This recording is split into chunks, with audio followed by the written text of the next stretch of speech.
Arestado dahil sa umano'y extortion ang social media personality at founder ng Peanuts Gallery Media Network o PGMN na si Franco Mabanta. Kasunod ng paglutang ng umano'y kaugnayan ni Mabanta kay Pangulong Bongbong Marcos, agad itong itinanggi ng palasyo. Sabay turo kung sino raw ang posibleng malapit sa naarestong personalidad. Para bigyan ng mukha ang balita, Mobile Journal Julie Baiza.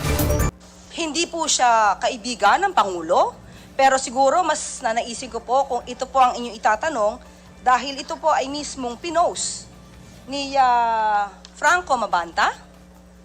Baka ito po ang itanong nyo kung ano po ang relasyon niya sa mga Duterte. Nandiyan pa nga po si Harry Roque. Sagot ito ng palasyo sa kumakalat na ulat na kaibigan umano ni Pangulong Bongbong Marcos ang naarestong si PGMN founder Franco Mabanta. Inaresto si Mabanta kaugnay ng umano'y extortion kay dating House Speaker Martin Romualdez. Ayon kay Palace Press Officer Claire Castro, gaya ng iba pang kaso, ang nais ng Pangulo ay panagutin ng dapat managot.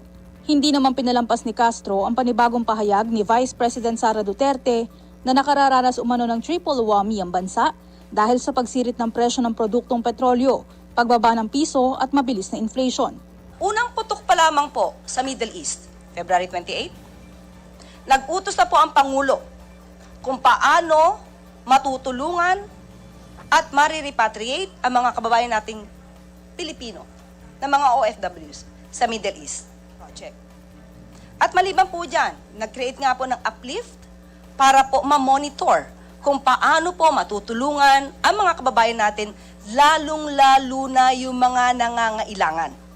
So yun po kasi ang nagiging problema sa isang opisyal na lagi pong nakabakasyon, hindi po niya nalalaman kung ano po ang nagiging programa ng gobyerno.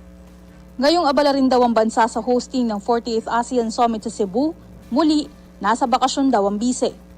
Samantala, sa tatlong mahalagang isyu naman tututok ang ASEAN Summit ayon sa Pangulo, kasabayan ng welcome message ni PBBM para sa mga leader. The Philippines, together with other ASEAN member states, will engage in productive dialogue and exchange views on regional and global issues. Mindful of the problems confronting ASEAN peoples today, we will spotlight three main priorities: energy security, food security, and the safety of ASEAN nationals across the world. Kabilang din daw sa tatalakayin sa ASEAN Summit ang stable energy supply at food security sa rehiyon. Mga kapatid, Mobile Journal Julie Baiza po, hatid ang mukha ng balita.